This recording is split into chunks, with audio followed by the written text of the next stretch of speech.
People like to claim that Shawn Michaels is cooking in NXT, and if that is the case, then this week he must have took his eye off the meal because he has almost burnt the place down. Welcome back, guys, to Fog Wrestling. The ratings are in for NXT, and it looks like Shawn Michaels is no longer the head chef. Hell, I wouldn't even say he's a sous chef. He should be a porter. He should be the cleaner. He should be fired because this week we see a massive drop-off in the rating. He's cooking. Well, this week he overcooked, guys, because coming in at 611,000 is the NXT rating, and it is down 16% from last week. 113,000 viewers gone from last week's show, and honestly, I am surprised that people are kissing Shawn Michaels' arse. I'm surprised that people are saying that Michaels is doing such a great job because NXT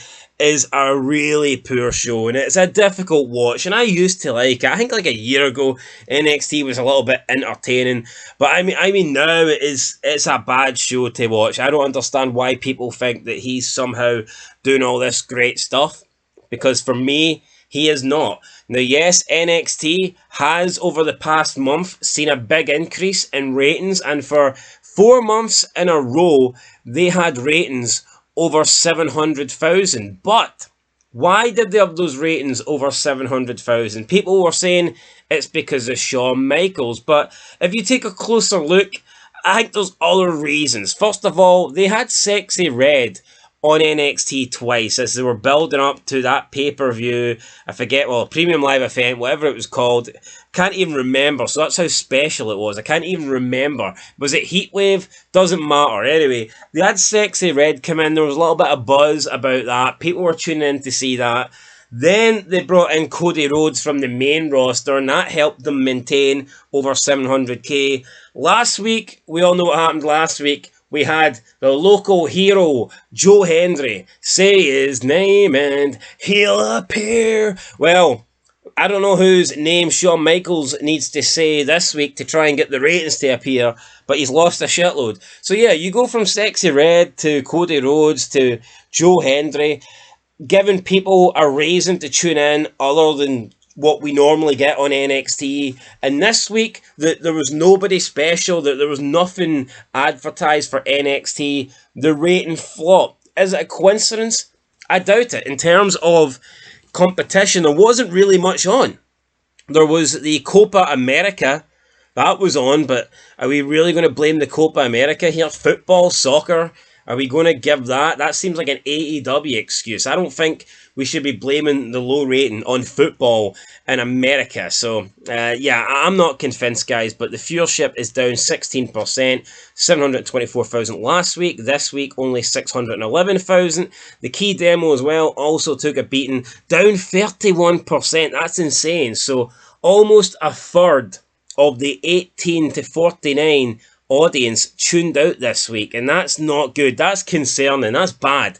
That's like in the red. That's like dynamite numbers there. 31% of the audience between 18 and 49 tuning out from last week's show to this week's show. And you know what? I'm going to bash it because I know some people only like to make fun of AEW, but this is a disaster. This is a shit show for NXT. People can say, well, NXT was improving. NXT's consistently doing well. That's why the ratings are going up. That's why they're well, the ratings didn't go up this week, and I'd be surprised if this rating is good enough to beat Dynamite. As bad as Dynamite is, the Big Bang Theory was back on this week, and that will probably give Dynamite a bang. It'll probably give it a push.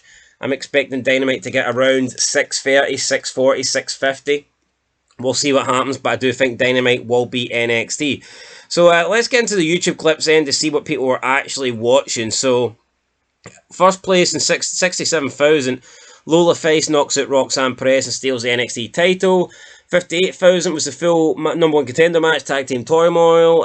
Third place, 49,000, Shawn Spears beats Trick Williams. Fourth place, 36,000, Tony D'Angelo and Nathan Fraser go the distance for the Heritage Cup.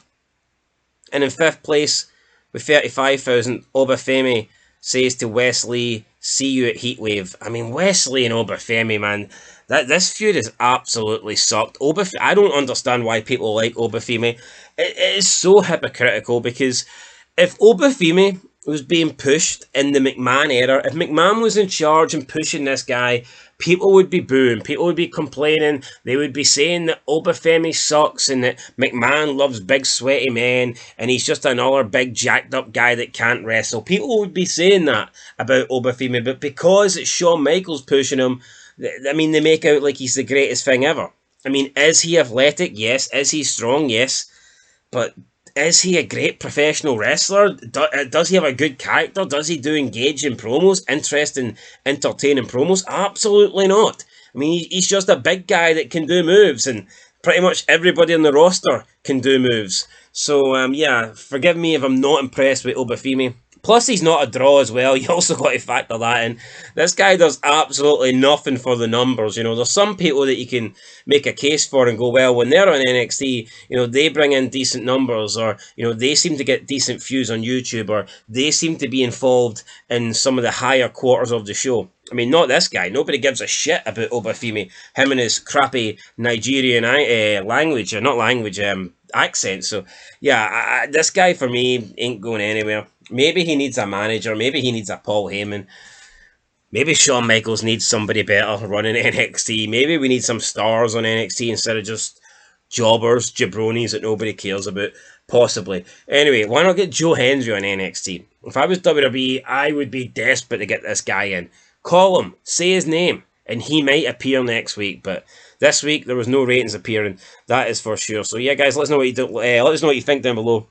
Very poor rating for NXT, 611,000, and that's what they were doing like 6 weeks ago. And you know, I am shocked that the last like month they were doing 700,000 out of nowhere. But when you actually factor in why they were possibly doing that, because of Sexy Red, because of Cody Rhodes, because of Joe Hendry, this week you had none of that, and the rating tanked. So it does make sense. But I can see this being the future, because NXT is not a good show. It's not a fun show. There's nothing really interesting about watching it. So yeah, 611 this week. Wouldn't even be surprised if it goes lower next week. Anyway, guys, catch you in the next one. Been Fog Wrestling. Thanks for watching, and peace.